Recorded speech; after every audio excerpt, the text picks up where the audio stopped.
What up, Leighton? Good to see you guys. How you doing?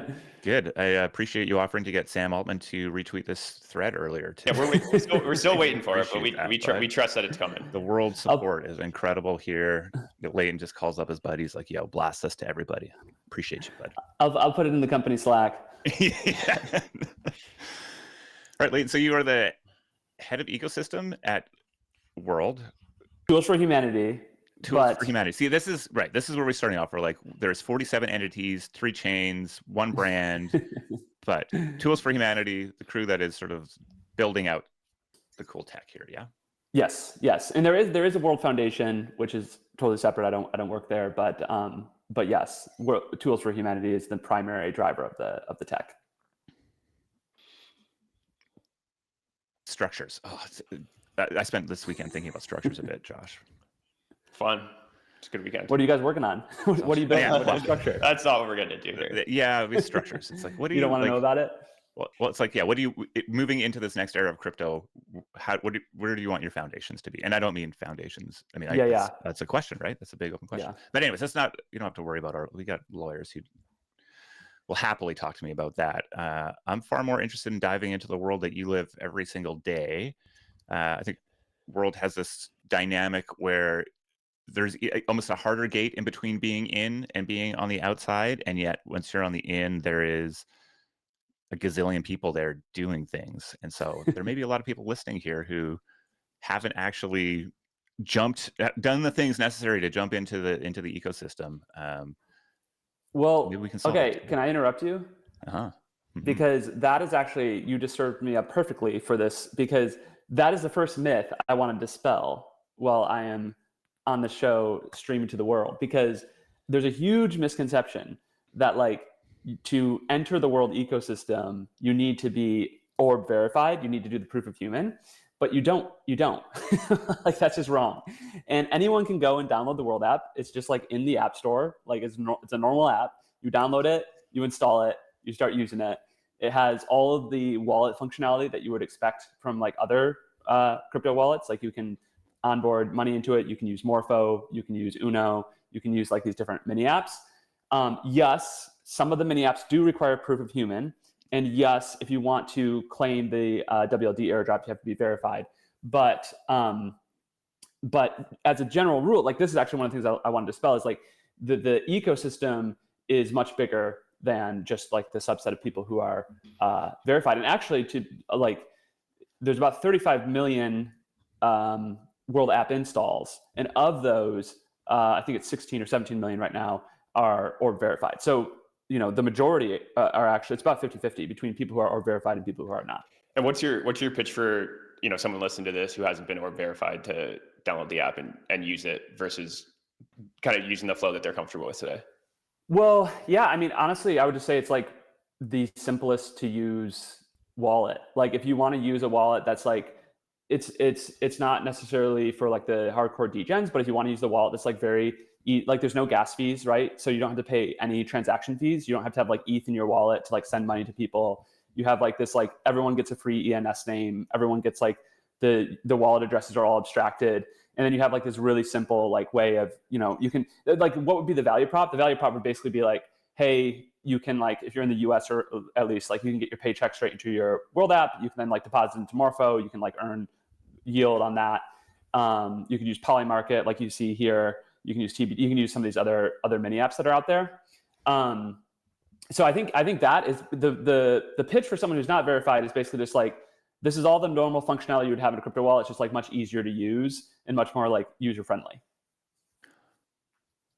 Interesting. All right. Well, we're already off track. No, this is. I mean, clearly we need to be. This is an important one because I very much believe. I mean, I still even don't.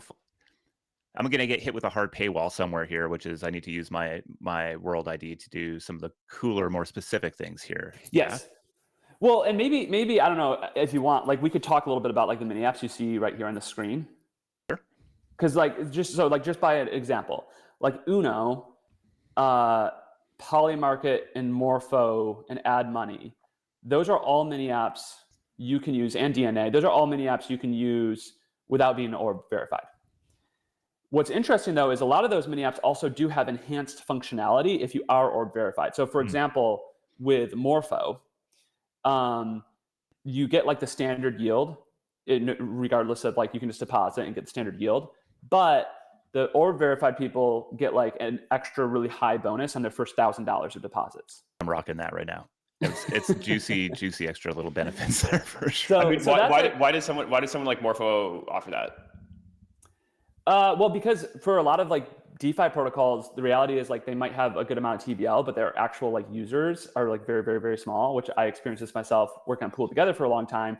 You know, we at peak, I think, had like 200 million TVL, but we had like 4,000 depositors. Right. And so something like this, where you can like very effectively target your incentives to actual people and not get Sybil attacked, your like ROI is so much better than doing it on like any other platform. So I think that's the pitch to like Morpho is like, hey, we can like actually direct these incentives to real people way, way, way better than any other platform, and at a scale that's not possible anywhere else. Can you give us a sense of the user base here? I think you guys, often share kind of crazy numbers that some people believe, some don't. I think even the people that do believe it are like, okay, well, it's a low quality user base because of, where these people are aggregated. So can you just kind of set the ground truth here for us? Yeah, well, okay. So there's two things. Okay. So first off, yeah, there's like this like myth people have that like these users aren't real, or like they're all bots, or like, which is like really funny because it's like actually the one platform where they're not all bots. So, and I would say like, look, I'm biased. I work at Tools for Humanity. So like talk to the mini app builders who are going to come on after me and ask them if the users are real. But the data is like obvious for anyone who takes the time to look at it. Like go to Dune Analytics and type in like Oro, and you'll see that there's more people each day who are claiming the Oro token than who are using Phantom Wallet. Like there's more people using Uno than are using almost all other crypto wallets, just the Uno mini app inside of the World app. And those are like that's like on chain, that's like publicly verifiable. Like it's not that hard. But I think the second part of the thing is like, it's like, oh, these aren't like good users or something. It's like, that to me is like, just like incredibly offensive. Like the whole, at least for me, like one of the big reasons I got into crypto was around this idea of like banking the unbanked and unbanking the banked, right? And the ethos of bringing the benefits of crypto to people who are all over the world and don't have access to these things has always been like super compelling to me. And so I don't like, I don't care if like I would actually prefer, right? It gets me more excited to be like, hey, we're going to offer like the ability to earn on Morpho to someone who has like $100 in their bank account than it does to give me like, oh, we're going to give some like crypto bro in Williamsburg another way to earn money on their USDC. Like the crypto bro in Williamsburg doesn't need, I'm a crypto bro in Williamsburg. Like I know I don't need more ways to like access to these services. Like you have access to them, but like the people in like Buenos Aires, maybe they do. Yeah, we're looking at 31.83 million total wallets installs and daily active wallets the past month in the 400 to 800,000 range. Yeah, that sounds right. Yeah, daily active wallets is like 400 to 800,000. Which again, for a comparison point, just because sometimes these numbers without context, I haven't looked in the last couple of weeks, but a few weeks ago I looked at like Phantom, and they had like 300,000 weekly active wallets. And so we have like, 7 to 10 times that. So who are these people? And like, I guess I'm curious also what their relationship with the World app is, and like what they think about World. Like, is it a financial product to them? Is it are they thinking about it as their new bank? Like what does that relationship look like? Yeah, I think, well, so I guess the first thing I say is like, it's hard to paint with like one brush, right? But so like, let me just start at like high level stuff, like LATAM and like South America continues to be like the single biggest user base. Like Argentina is really big, Chile is really big, Colombia, Peru, etc. More recently, a lot of the growth has been coming from Asia in general. I would say Southeast Asia in particular. So like Japan, Korea, Taiwan, as well as like Thailand, Indonesia, Philippines. So that's like a little bit of like demographics. And I would say these are like normal people generally. Like a good anecdote of this is when I went to Buenos Aires in February, because we have a lot of users down there. And if you get in like an Uber in Buenos Aires, like 50% or more of your Uber drivers will have the World app and they'll know how to use it. And like I was like tipping people in the World app. And so these are just like normal people. And I think like most people in crypto, they want to make money.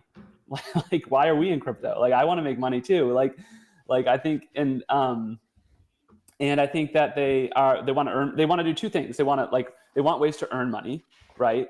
And then they want ways to grow the money that they have earned, whether that's through buying tokens, whether that's through Morpho, whether that's through, those are the like yield generating opportunities or trading or getting access to like other types of assets, whether that's like gold, like tokenized gold is in the World app, so people can buy that. So yeah, I think that they think of it as like a finance and identity network. And that's, yeah, but they're just, I mean, they're not like, I don't know. I think it's just way more like normal than people think. Like if you go to Argentina and just like a lot of people will be there for DevCon, like just ask your Uber driver, have you heard of World? Have you used World? Like, do you have the app? And they'll probably be like, yeah, I have it. I mean, we've talked a lot about just the genius growth loop that's at the core of the World app. Yeah. This idea that, sure, you can come even without getting verified. Once you are scanned and you get your WorldCoin airdrop, it comes out on a monthly basis. You get a lovely push notification. You go in, you need to claim it, and look at all these wonderful apps that you could use here and put this money and or your new attention here to work. Is that the growth loop that continues to drive the most adoption here, or are there other places? Are we overestimating the power of that? That's a good question. So, yes, I mean, yeah, I would say yes. So yes and no. I think I would say yes. That is the primary growth loop. I would say it's also the less important than it ever has been, if that makes sense. Like the trajectory of it is becoming less and less important because the utility of the network is growing, right? And the mini apps are sort of the prime example of this, right? So the mini apps just launched 1 year ago. So if you rewind a year, there was very little you could do inside the World app other than like sort of peer-to-peer payments or things related to WLD. Now there's obviously this like whole robust ecosystem of things you can do. And so I think if I do think the core, this core strategy of like, we're going to grow the network faster than anyone else. And we're going to do so by giving distribution of the ownership of the network to people is still very much like intact and still is very much the core growth loop. But I do think we're starting to see that transition of trajectory of like, what have we said? There's real utility to using this thing, even if you're not ORB verified. Like there's a real reason to download it and use it. And it's like a better user experience than any other crypto wallet. And so that still exists outside of the ORB verification sort of growth loop. So I'm curious, what is the core pitch to getting developers to come over and build in World today? Because we're going to let you go here shortly. We're going to go talk to some of these folks. But I think consistently people take the under on emerging ecosystems that have and decide to jump in even before they have the sort of stats and data that show there's actually a large number of people opening this thing every single day. So there's probably some alpha here to figuring out whether what you're building could really fit into the World ecosystem. So what's your pitch? I mean, the core pitch is honestly just that you will have more users here than anywhere else, and the network is growing faster than anywhere else. And that is like a very compelling pitch, particularly honestly to people who have built in crypto for a while, because people who have built in crypto for a while are familiar with what I said, which is again, like, I'm so proud of like the work we did at Pool together, and I'm really happy with the impact we made on people's lives. But,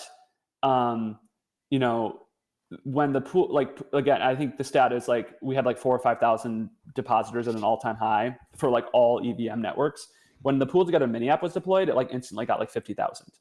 And so if you care about like reaching people and making an impact on their lives, there's no place you can do that in the crypto context, at least, other than the World app. Like there's no place you can do that at the same scale. And it's not just like the existing scale, it's like the pace of growth of that scale is so that's up into the right. So that's like the number up into the yeah, right. that's I mean, can you maybe just up into the right. very quickly comment on, I guess, how easy it is to build a mini app or like port something you have on base network over to World Chain? Well, Yeah, well, I mean that too. Like, I definitely don't think of like World and Base as competitors, particularly from the mini app developer standpoint. Like, you should think of them as just different distribution channels for a single mini app. And most of our successful builders are, well, not I shouldn't say most of our successful builders, but a lot are deployed on both platforms. And you're gonna hear from one today, Gone, with Humans versus AI and Cody. And I'll be very curious to hear what he says about this. But at a technical level, like, mini apps are websites. Like, at the end of the day, it's a website. You install the MiniKit SDK, and that then enables you to natively, in a very elegant way, trigger like wallet transactions as well as proof of human. So you can do these really interesting net new use cases on World that you can't do on other platforms with proof of human. And so you install the MiniKit SDK, and then you submit it to be published, and then it's reviewed and published. So it's really quite simple. I think people think mini apps and they're like, oh, it's like building a native app or whatever, but it's at the end of the day, it's just a website. You want more users? Just hit publish over on World. Easy peasy. Yes. Right? Easy peasy. Awesome. Well, we're excited to dive into conversation with the people that are building there. But as I said in the kickoff here, I remember maybe the last time I saw you in real life, was this It was in SF. It was SF. It was sort of come into the mecca of the the semi-industrial area of SF, into this beautiful presentation, and Sam Altman was up there, and the rest of the world leadership was up there, and then they said, everybody reach under your seat and pull out this incredible thing, and you get an orb, and awesome. You get an orb, and you get an orb, and you know what, Leighton? Just didn't get an orb. Where's my fucking orb? It's still coming. Those are shipping. Those are Kid Rock got his orb, Leighton. Kid Rock got his orb. I don't even know how he got that orb. That was crazy. That was cool. I was shocked. Okay. Maybe it's a bootleg orb for Kid Rock chain. I know how he got it. So I don't hold that against you. You know more than me. There we go. Clip it, boys. Yeah, that's gonna be fun. I mean, I think, and are there? I know you guys had announced sort of an expansion in the verification opportunities there. Has any of that stuff come live? Yeah, well, like I think what you're meaning is like Passport and NFC. Yeah. So that's live in a bunch of countries. So again, another I think misconception is that World is. I think the way that I would think about World ID, the protocol, is it is basically a privacy preserving mechanism for verifying credentials. And one of those credentials is proof of human. One of those credentials is Passport. You can use one or the other. There'll be other credentials as well. You can use one or the other or both or whatever in different contexts. Right now, the protocol supports NFC, Passport verification, as well as biometric proof of human. But at the end of the day, like, what World ID is this like zero knowledge proof protocol to have like various different credentials that you want to be able to use in a very like privacy preserving way. And I got my privacy nerds to look into it too, Josh, and build. That's why I actually finally zapped my irises. It was that. They gave you the green light. They gave you the green light. That's good to hear. Yeah, they're like, this is yes, because I mean, there's sort of constant development that's gone on, but I think there was a fairly big update maybe a year or so ago, a bit longer than that ago. Yeah, you're probably referring to like the secure multi-party compute. Yeah, that's what I was referring to, Josh. Yeah, Leighton knows for sure. That's exactly what I was referring to. All right, Leighton. Well, we're gonna go dive in and see how much of what you've told us here is actually true from the fact people check. who are Fact building checking. in. Yeah, this is gonna be great. But I mean, we've been tracking for a while, and the numbers keep going up. And the people that we know who have sort of built stuff over there, one of whom is going to be joining us today, has clearly gone all in on the ecosystem. So I think it's so interesting to see so many of these ecosystems. I think the Farcaster news and this sort of push into sort of wallets with social around it. I think clearly what Pump is doing on one ecosystem, like these, whether we call them neobanks or we call them ecosystems, or the set of offers and opportunities, I think are coalescing in a certain way, and there's sort of these new ecosystems culturally that are emerging, and it's going to be really interesting to see how everything sort of plays out, because there's, I think, a ton of new energy and a clarity in a lot of these ecosystems around like what people actually want to go do and what's crypto good for and what are the business models that actually work here. And so I think people were maybe some were earlier, some were later to it, but the race is on to grow these out. And Yeah, for sure. It's fascinating to me to see where that all lands. Anything you want to say before we let you go? Did we miss anything? Any other myths that I can set you up beautifully to dispel? I don't know. We hit at my favorite one, which is that you don't have to be or verified to use the World app. Yeah, I mean, and we talked about the user base too. I think the user base is like, it's very real, and it's like normal people who are living in like Buenos Aires. They're not like in some crazy, places, whatever. So no, I think we hit on it, but I'm excited to hear from the builders, so we should get over to that. Awesome, man. Well, thanks for helping us make this happen, and always being a good resource for me as I try to make sense of what's happening in your world. Yeah, thank you. Thank you for having me. Peace, Leighton.